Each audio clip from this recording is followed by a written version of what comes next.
Ja, han kan sjunga, dansa, skådespela och han har gjort sitt första sommarprat. Det är inte så ofta man får in en sån här multitalang i studion. Men idag har vi luxen och den otroliga fina äran att få fin besök av ingen mindre än Omar Rudberg! Kul att se dig! Tack så mycket, detsamma. Hur mår du? Bra. Välkommen. Alltså, tack. Nej, men jag mår skitbra idag faktiskt. Ja, vad skönt.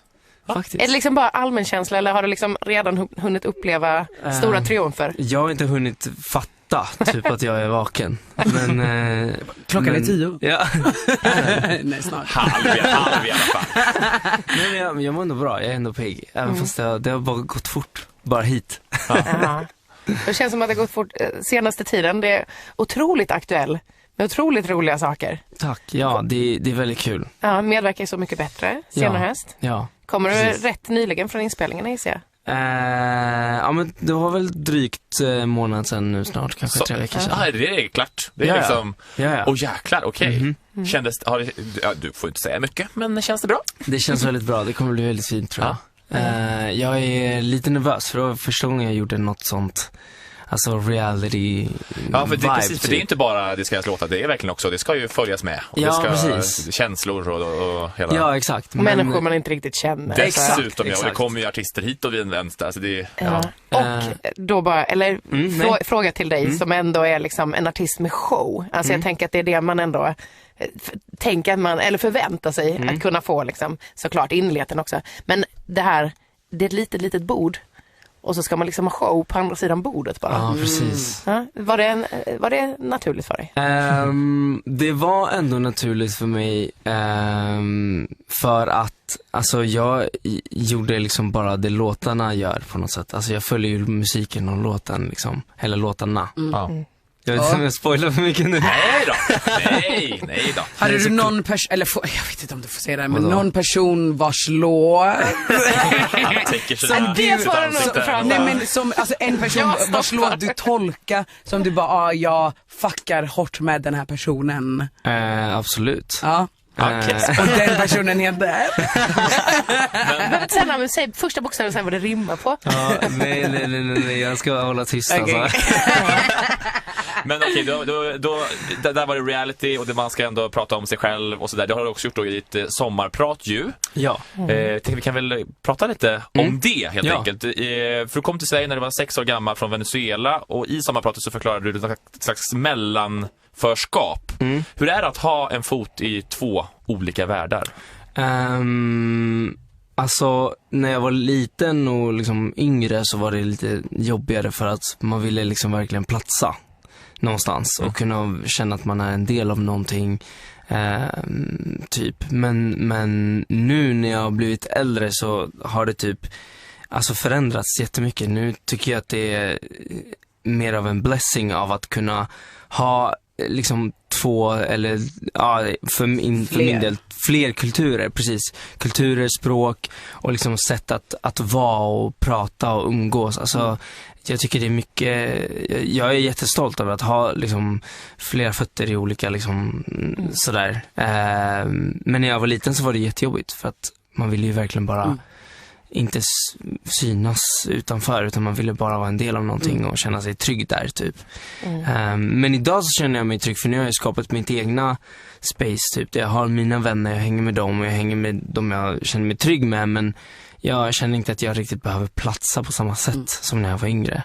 Känner du att, att du har haft så mycket olika liksom, kulturer, intryck, alltså olika sociolekt eller sätt att vara på har hjälpt dig också i liksom, din karriär med musiken? Alltså det är därför du gör så mycket olika saker, för att du vet hur det är att bolla med så mycket olika grejer hela tiden.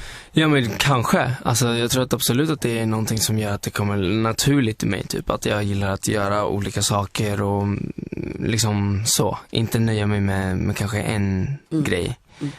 Kan vara en bokstavskombination också. Omar Rudberg, vi ska lyssna på din låt Simons Song. Ska vi prata lite mer om musiken alldeles strax. Välkommen hit. Tack. Forna dagar, flydda år, de säger något jag kommer minnas livet ut. Simons sång med Omar Rudberg som sitter i vår studio här i Morgonpasset i P3. Kan vi inte bara stanna kvar lite, innan jag går in på musik, stanna kvar lite i sommarpratet också. Du beskrev också en komplicerad relation till din spanska i programmet, och hur din mamma liksom ville att du skulle hålla kvar i språket. Hur viktigt är det att känna liksom den anknytningen till Venezuela? Den är väl extremt viktig. Och det var ju extremt viktigt för henne när jag var liten. Eftersom att det var allt vi var när vi kom hit. Och att redan efter 1 år typ känna att det börjar försvinna hos mig är väl något jätteskrämmande för en mamma liksom. Och idag är jag svintacksam och glad över att hon var så sträng med mig när det kom till spanskan. Och hon var på dig att hon var jätte på mig, och det har ju gjort att jag snackar flytande spanska med min dialekt där jag kommer ifrån. Alltså att jag till och med har det kvar. Det lokala liksom. Det lokala, även fast det är bara med henne jag typ snackat spanska med. Och ringt våra släktingar och sådär. Varit lite i Venezuela de första åren och sådär. Så har det inte varit mycket människor runt mig i Sverige som jag har snackat spanska med. Så att det är liksom... Det är svårt att hitta folk som pratar spanska i Kungsbacka. Ja, skojar du? Och i Åsa också liksom. Ja. Ännu värre. Men du har ju spanskan i musik du sjunger. Vi såg på klippet från Talang här alldeles nyss. Sjunger spanska där också.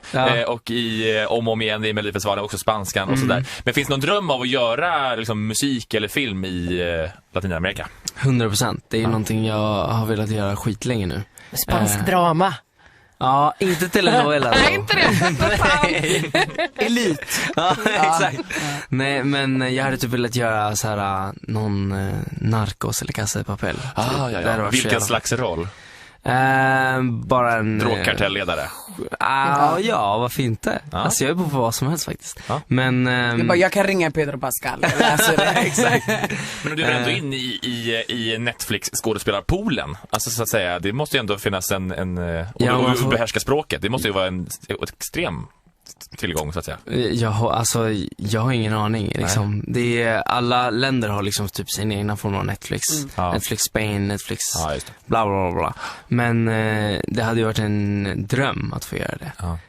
Och sen musiken såklart också. Jag har alltid velat liksom ta mig till Latinamerika och få en hit där, eller 2, eller 3, eller 4. Men är det kombon som triggar dig? Att både skådespela eller musiken? För det känns som att skådisbiten kom typ av pandemin och den här panikkänslan av att så här, jag finns inte längre. Mitt jobb finns inte längre. Eller?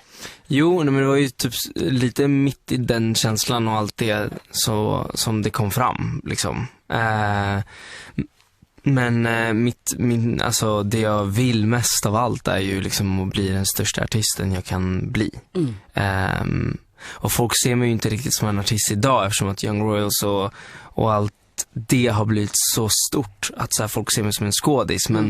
Men jag är ju artist från grunden och har varit artist i över 10 år liksom. Så att det är verkligen det jag brinner för liksom, på riktigt. Tog du tillfället i akt att alltså showcasea din alltså, musikaliska sida då i ditt sommarprat? Alltså med låtarna du valde eller? Alltså låtarna i sommarprat som jag valde var mest såhär, jag gick efter vad jag sa och då lägger jag in en låt som jag tyckte passade och som jag tyckte fortsatte berätta en story typ. Sen de 2 första låtarna i sommarpratet passar inte riktigt i vad jag säger, men 2 spanska låtar. Ja, precis. De 2 första spanska låtarna i sommarpratet. De är väldigt personliga för mig och var typ de första låtarna jag lärde mig sjunga och som jag lyssnade på i Venezuela med min mamma och familj och sådär. Så att de 2 var verkligen extremt. Alltså sekunden jag tänkte jag ska göra det här sommarpratet. Okej, de 2 låtarna ska in. Ja, det var dina måste-låtar. Ja, det var måste-låtarna. Så att ja, men det är lite olika, men mest så här, att det ska passa i vad jag faktiskt säger liksom. Jag hade också en sån måste-låt. Jag fick sommarprata förra året. Och exakt. Nej men Gimme Shelter som också är en sån med Rolling Stones. Exakt. Och det är framförallt för Mary Claytons insats när hon sjunger och så här tappar hakan. Men just också för att jag minns när jag var barn och hörde den att jag inte fattar vad som hände. Och det måste ha satt igång mig till att jag tror inte det är så himla sjukt efter den upplevelsen att jag ville stå på scenen själv. Har du något sånt ögonblick när du insåg när du var barn att bara, det här är det enda som gäller? För att, så tolkar det i ditt sommarprat också, att du liksom på riktigt stod på bordet, du blev presenterad av din mormor, här är artisten liksom, och du slänger av blöjan, säger du. Jag tror väl typ att, precis, jag tror typ att det kom någon gång i Venezuela, tror jag, för att alltså, jag har alltid känt att, alltså jag har alltid känt att jag vill stå på en scen typ. Jag vet inte, när jag var yngre så visste jag inte riktigt hur jag skulle beskriva vad det var typ. Men jag upptäckte vad en scen var och vad en artist var när jag upptäckte YouTube och typ Michael Jackson och Justin Bieber typ, när jag var så här 8 år. Och då så såg jag liksom att så här, men vänta, de sjunger på riktigt och de verkligen gör musikvideos och sånt där. Och jag bara, shit, det här är verkligen någonting jag vill göra. Det var typ då jag insåg vad det faktiskt var för någonting. Innan var det bara så här, jag vill bara stå på ett bord och där så sjunger och alla kollar på mig och jag är bäst typ. Det var ju mycket kärleksförklaringar till din mamma, liksom hela sommarpratet var ju fin. Din mamma säger, vad har hon tyckt? Om sommarpratet? Ja, precis, vad tyckte hon? Hon tyckte verkligen om det. Hon var med från inte exakt från start, men nästan från start, där hon fick vara med mig, Mark och Henrik, och så fick hon liksom lyssna på det och ta in det och berätta lite av vad hon känner om vissa saker. Hon hjälpte mig get the facts right med vissa grejer. Men hon tyckte verkligen om det. Alltså hon kan ju inte ett öga var torrt, kan jag säga. Vad gulligt. Och Mark Berg sitter kvar i vår studio.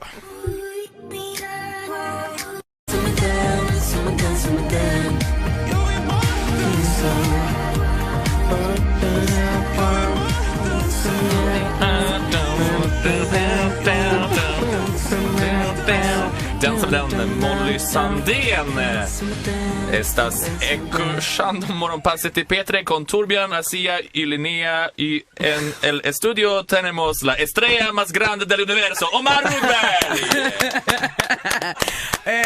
Hola, Omar. Hola. Ahora vamos a jugar un juego y se llama Papi y Kaki. Okay. Nosotros vamos a decir un nombre famoso y tú tienes que responder si el famoso es un papi o un kaki. O kaki.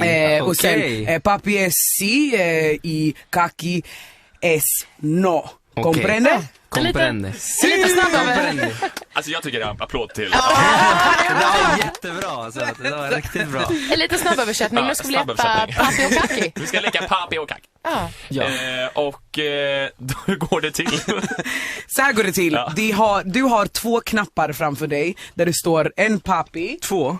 Aha.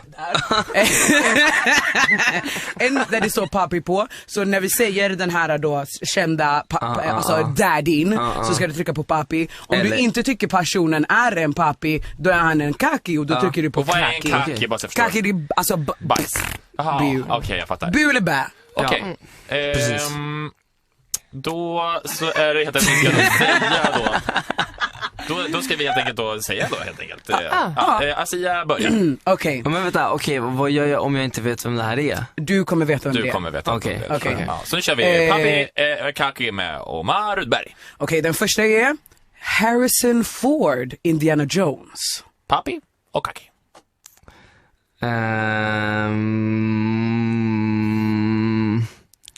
Gud, jag vet inte. Harrison Ford. Du. Det blir Papi. Okej, den här då. El Rey de Suecia. Papi och Kaki. El Rey de Suecia. Ja, knugen alltså. Oui. Jag är kvar. Oui. Kungen. Du säger en del av vilka. Den här är ju känslig. Ja. Jag måste ju. Ja, det är Papi. Bad Bunny. Papi och Kaki. Papi. Oj, det är spammar på Papi. Pedro Pascal. Eller jag får inte trycka. Pedro Pascal. Narcos, Last of Us. The Mandalorian. Han låter ju papi. Han är pappa. Det är jävligt papi. Alltså Silver Fox. Al Pacino. Al Pacino, ja.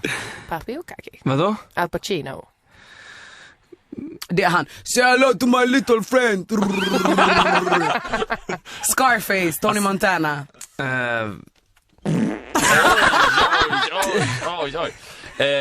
Du gjorde så många killar här så finns det bara ett rätt, Omar Rudberg. Okay. Troye Sivan. Ja, men. Ja!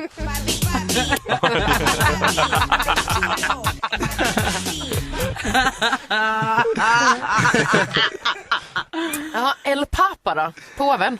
Papi och kaki. Ja, men han är väl ändå papi. Papi. Och sista. Ja. Och sista så har vi din vän Edvin Ryding. Såklart. Ja. Riktig papi. Och det är så vi kör Papi och kaki.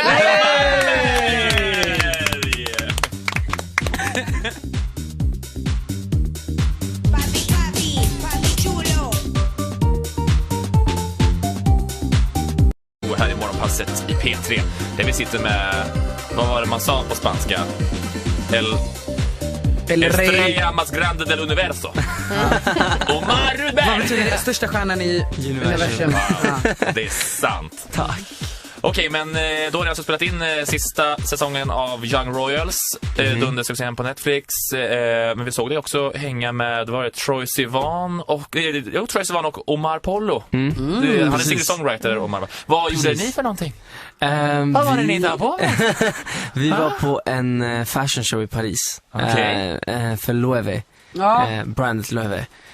Och vi gick på showen tillsammans. Sen käkade vi typ lite lunch.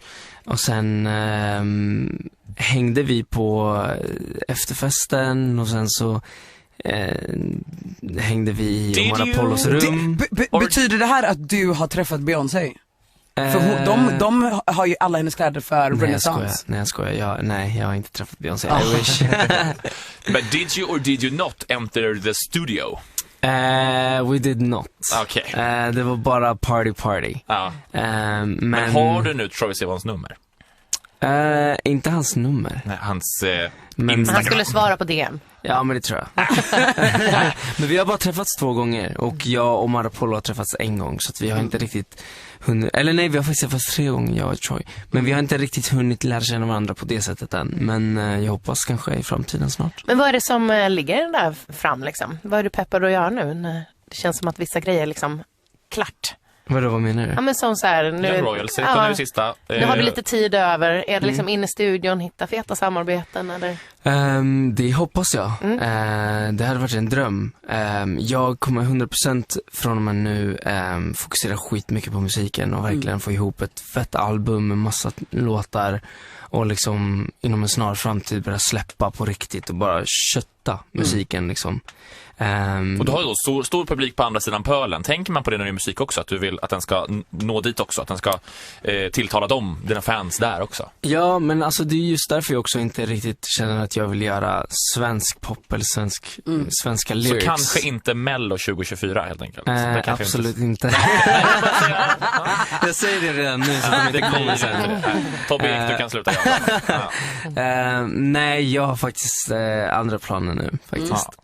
Men det blir förhoppningsvis blir det väldigt mycket musik. Och sen så håller jag också på att jobba på någonting helt annat som jag har jobbat på under väldigt många månader nu, som jag inte riktigt pratar om riktigt än, förutom att bara teasa lite. Ja, det var en teaser. Kan du ge oss en rebus på vad det är? Så ett får nytt vi... socialt medie. Jag ska precis säga det. Ett helt nytt projekt.